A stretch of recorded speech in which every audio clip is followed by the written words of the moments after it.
Welcome, everyone. This is Work Made Human. I'm Nichole Mendez, Director of Talent Acquisition at BAM. I'm Jill Veglahn, Head of People at BAM. And with us today, coming from New York, is Kwesi Che, co-founder and president of Handspring. I saw the eyebrow that I pronounced your name right. You did. I got it right. Did. Kwesi, thank you so much for being here. We're thrilled to have you. Jumping right into it, behind every startup, there's always that very human story. And oftentimes there's that kind of aha moment that sparked it. So could you tell us a little bit more? What was that moment for you and how did that shape the story you're now writing with Handspring? Yes, and thank you so much for having me. Really excited to spend the next half an hour with you all. I think for me, there were two parts of that. The first one was the moment around the importance of pediatric mental health. I think for a very long time, people assume that, these are issues that kids grow, eventually kids get older and then, they grow out of these issues. And when you actually peel the problem, what you realize is that, about 50% of mental health, disorders, usually symptoms start by age 14, and I think 75% by age 24, right? So most of the mental health crises that we have are issues that started off when people were really young. And so if you're trying to address the mental health crisis in any country, you have to go young, right? And it makes a lot of sense because, right, as we are younger, our brains are still forming. Things that we go through, at age 40 that may not affect us at age 12, they would affect us a lot more. So I think that was the first part, right? Which is that this is just a much bigger issue than it's made to be. The second part, which for me kind of led me to just quit my job to start this, was a conversation that I had with a psychiatrist. Not going to mention his name, but it was a conversation around the role of psychiatrists in this world. And I left that conversation feeling two things. One is that a lot of psychiatrists were in the business, unfortunately, these days of just prescribing medications to kids, where, the typical setup is that a psychiatrist has multiple, nurse practitioners and physician assistants, and they're just prescribing meds to kids. And every single evidence out there suggests that does not work, especially with meds, where over time you have to continue increasing the meds. And so people actually get more dependent on the meds. And the evidence-based approach is the opposite, which is that you usually want to start with therapy and then kind of sprinkling meds as needed. And there are times where, a child may need more meds, but and there are times where obviously the therapy works well enough, right, that we don't get them on the meds. And so we have gone on this path as a country where we are prescribing really, really strong meds to kids that in some other countries we are not even allowed to prescribe to. In 118 in the US, we are prescribing to 12-year-olds. And I think that was like the big this could be a really, really big issue for us as a country 20 years from now, right? The same way we all look back to social media and we say, we should have known that if you give a lot of money and resources to very intelligent people, they will find a way to make the technology addicting. The same thing where I feel like we are going to wake up 20 years from now and we'll look back and we'll have a generation that's filled with kids who are just, unfortunately, put on meds at age 10, 10, 12, 13, and unfortunately who've been set up to not be successful. So those two things happened within a 6-month period. And after the last one, quit my job and been building Handspring since. Amazing. I appreciate you diving into that, right? Because we hear it all the time. I have a sister who's a teacher, a little brother who's now in high school, and it's not the demonization, right, of the meds, but exactly what you said. It's not step number one unless it's needed. And just looking internally, and talk therapy does wonders. You're doing very important work, and it's starting early with young people. With these mission-driven companies, there's sometimes some tension between care versus profit. So how do you navigate the really delicate balance of running a business that still deals with the very intimate and very human vulnerability? And with that, do you have any advice for those listening that either they're building something, want to build something that might also navigate those two worlds? Right. I think that is a tension that exists. I used to, before Handspring, I used to be a VC, investing in healthcare um, companies. And I've always been drawn to healthcare and education as industries because it always felt like no matter what you're doing, you're helping people. Um, the tension exists, and it could get bad, right? It gets, it gets delicate sometimes. But in our space, specifically with kids and mental health, I genuinely believe that you can do both, right? And the reason being that the mental health space has evolved to a place where if you want to be successful, you have to find a way to prove and show outcomes to health insurance companies who ultimately pay us, right? And so companies that, in my mind, are going to survive and thrive over the next 15 to 20 years are companies that can build differentiated care models that have strong outcomes behind them. Go to health insurance companies and say, hey, by the way, our care works a lot better. And that, if your member comes to us, we might avoid an ED visit, might avoid a hospitalization, and it's going to save you a lot more money. And so because of that, pay us a lot more for our care. So I think in the mental health space, we've already started to see this shift come where insurance companies are rewarding companies like ourselves who are investing in outcomes and quality a lot more. And so the tension is less so at a macro level, which makes it a lot easier to build a culture in a company at a high level.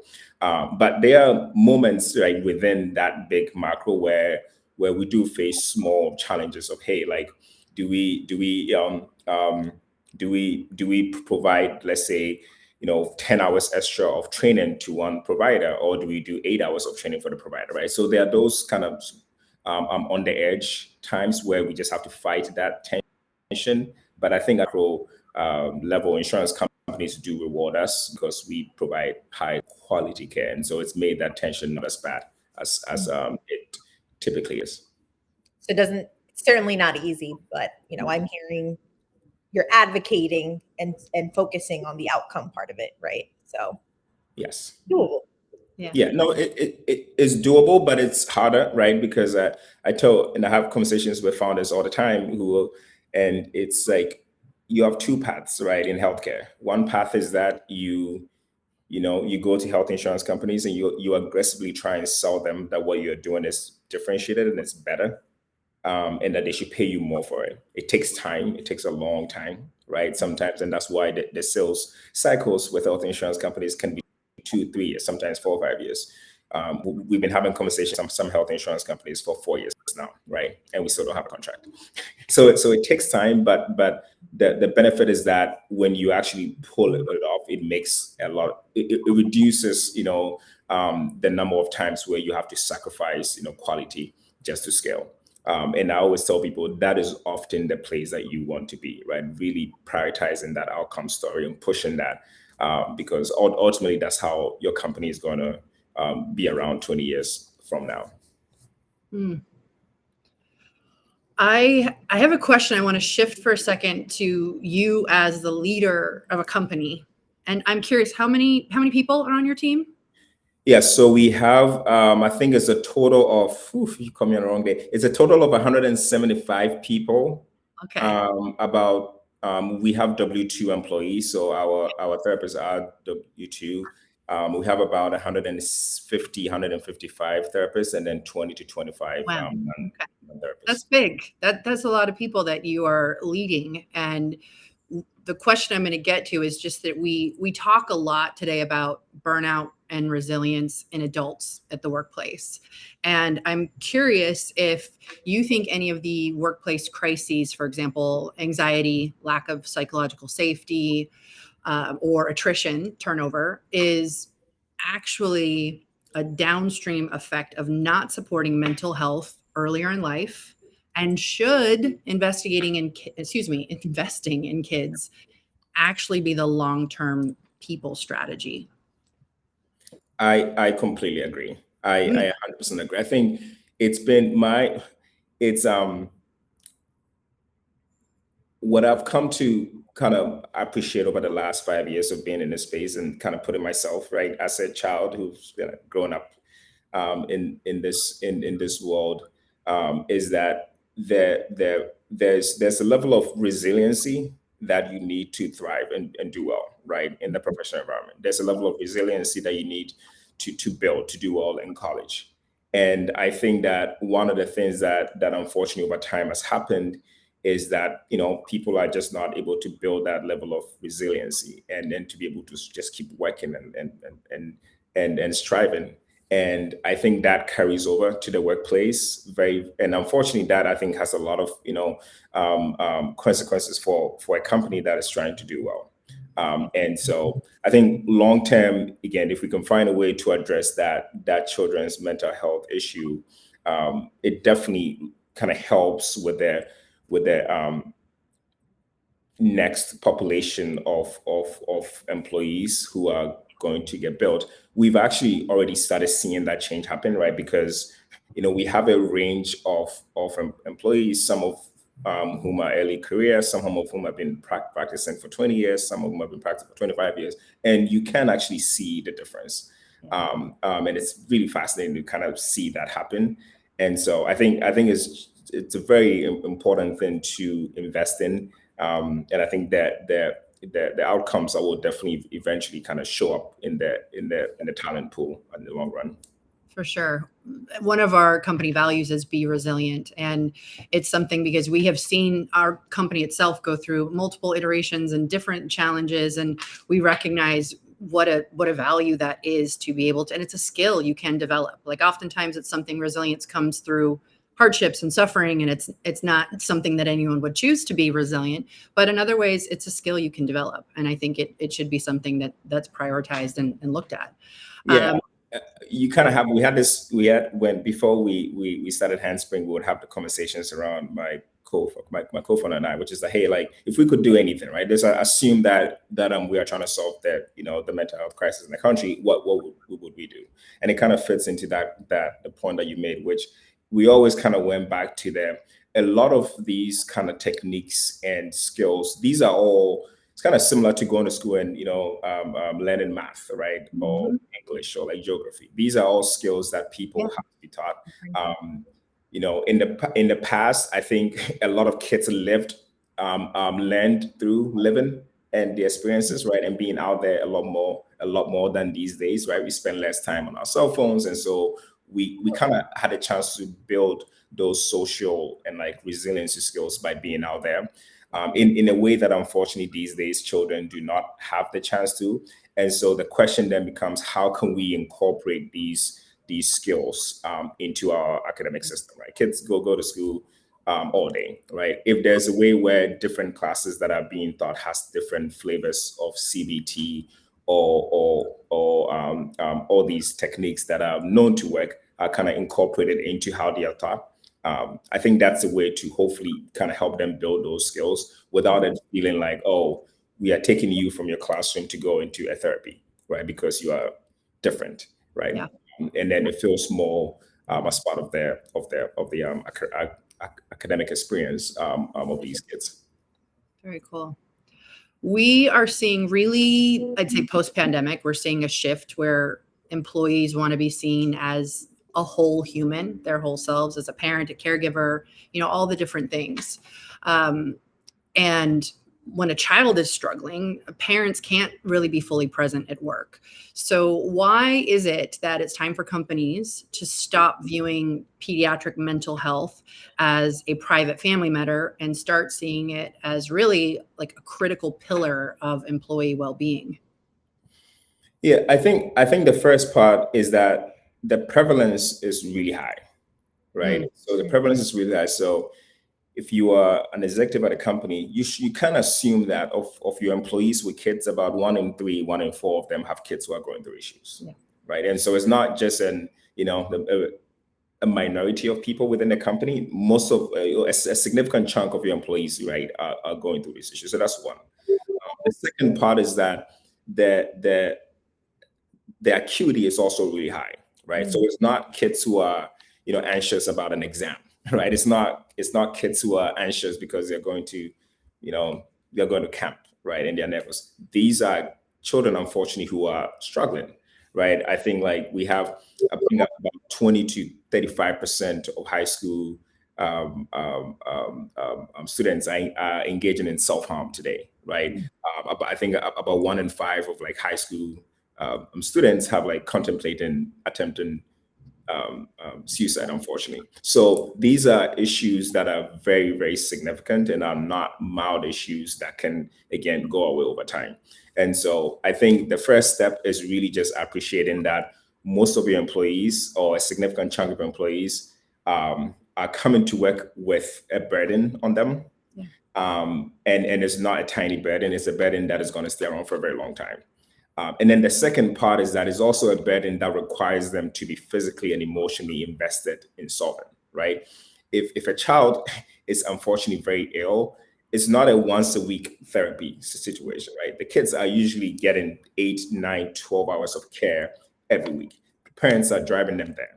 The parents a lot of times are involved with their care. With us, for instance, at Handspring, we always encourage parents to also get some kind of care and parent training to support the care that's given, right? And so it's something that's requiring a lot of physical and emotional kind of requirement of the parent.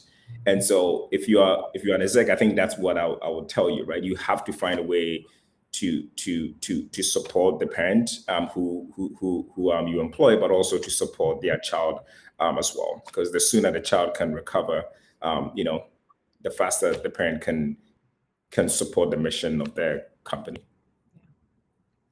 Speaking of employees, we're seeing a really big culture shift, specifically with Gen Z leading the way in real time. How, in your opinion, should companies be evolving work culture overall right now to prepare for a generation that's already here, but will just get louder about viewing mental health as just a non-negotiable, even within the workplace? This is a tough one. This is a very tough one. A lot of it this is a very tough one. I think that there's I firmly, and I hope it doesn't come across the wrong way. I firmly believe that people's workplace experience, a majority of that comes from feeling like you're a part of something big, right? Just being purposeful about the work you're doing, and feeling like you're not worthless. And I think that, so the first one, again, which might not help with the solution, is that I think a lot of companies that have gone into the virtual only environments will struggle with this naturally, because it's very easy for someone to not feel a part of a team if they work virtually all the time, right? It's very easy for them to feel worthless in their role. So I think yes. And so I think for companies who have a virtual only, they definitely have a steeper hill to climb in kind of solving this issue. And then I would say that the other thing is that you have to, and we do that here as well. You have to find a way to make everyone within the company know exactly how, regardless of what they do, know exactly how their effort, right, manifests to the top, right? Yeah. And I think this gets harder as companies evolve from being early stage to being growth stage to being very, very large companies, where, when we had 10 employees, it was very easy for us to show the data to everyone and for everyone to kind of see how the work they were doing was impacting, the top line. And over time, you kind of hide more things from employees. And I think that does not help with the first thing we talked about, which is how do you make people feel like the work they're doing is important.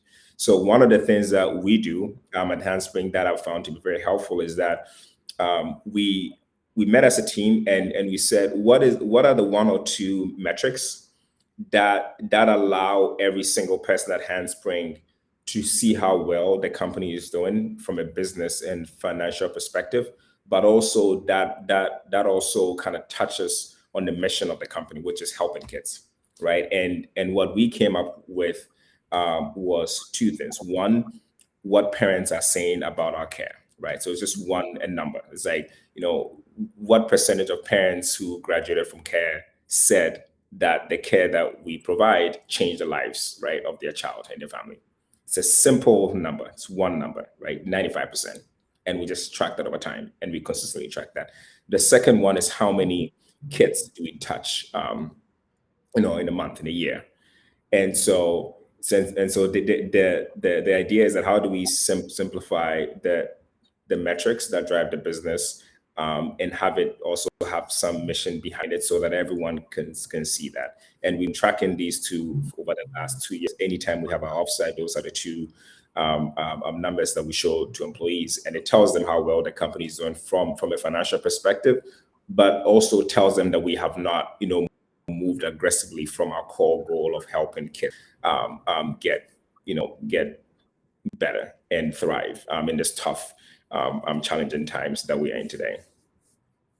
Kwesi, I agree with you wholeheartedly, by the way. I thought that was a brilliant answer. And I don't know the data off the top of my head, but week after week, reading what's going on in the people space and the HR space, that is exactly part of the data point, is people want to feel connected to their work, right? It's not just you've got to hit your target numbers, these are your KPIs, get them done. It's how does this give me the KPIs, give me the numbers, but how does this connect to the overarching goal of the company? And I mean, if you're working in like a do good kind of area, the purpose is so much more, you can connect it, right? A bit more. So I appreciate we are almost at time. And I have a little bit of a fun question if you will entertain me. When you were a kid, what did you want to be when you grew up? And in what ways, if at all, are you seeing that essentially come to life in your work today? It's funny. So I have 3 siblings. I'm the last of the 4 kids. I always wanted to be in healthcare, but for some reason I did not like biology. I did not like chemistry. I didn't like all the sciences that are out there, but I knew that I wanted to be in healthcare. And so life just took me away from healthcare for a very long time. And so eventually where I ended up was that everyone said I like to talk. And so, I was supposed to be the lawyer in the family, right? So my brother was supposed to be the doctor in the family, and I was supposed to be the lawyer in the family. What's funny is that my brother, who was supposed to be the doctor, is in finance now, and I'm in healthcare. So that's the funny part. And then at some point I'll say, yeah, I don't, this legal thing is not something that is built for me. I think one of the things that, as I look back now, this conversation with you has stayed with me, is that, even as a child, I always was one of the kids who was helping rally people, right? Some event, right? Even during like athletics, for instance, I may not be playing a sport, but I was in there, right? Somehow, right? I was part of the planning committee, and I was always involved with things, right? So I was close to the bad kids. At the same time, I was close to the kids who were good, and I was close to everything. And I think as I look back, that's a thing that has kind of carried over in this role that I'm in now, where really just helping drive growth within the company, helping make all the employees that we have feel appreciated. Really the person that all people operations and people related issues come to me all the time, and I enjoy it so much. I've gotten to grow and mature in the role, right? But it's been one of the more exciting parts about this job, when you realize that, again, we have 160, 170 people who have families who depend on this company being very successful. And as I look back, those kind of early childhood, being the leader and the head and the kid who is always in front, and all that has kind of carried over 30 years after, and really kind of helping me still be able to connect with anyone that I meet, whether be an 80-year-old or a 2-year-old, right? I can talk to anyone, and those skills have really kind of stayed with me over time, and that's made this job a lot easier than it probably would have been. Kwesi, yes, we need more inclusive leaders. That's what I'm hearing. You are an inclusive child. You are an inclusive adult. You are an inclusive leader. and we need more of that for sure. It has been lovely getting to have you here on Work Made Human. This is Kwesi, the co-founder and president of Handspring. And before we let you go, we have one final question. What gives you hope about the future of work? I am very, very excited to see Gen Zs really kind of take control over the corporate world and the working world. I think they're just an incredible group of people. I think they're very talented. I think that they are bucking a lot of trends, which I'm a millennial. There are so many things that I did because a generation before me did, and so we all did it. And I think Gen Zs are probably one of the first generations that at least I've seen who are just bucking all these trends, right? Whether the things they consume, the things they like to do, everything they just path and kind of creating their own path. And I'm really excited to see them enter the workforce because I think they're really going to transform society in a positive way. I agree. Totally agree. Yeah. Beautiful. Thank you so much. Thank Thanks. you. Thanks Yeah. a lot.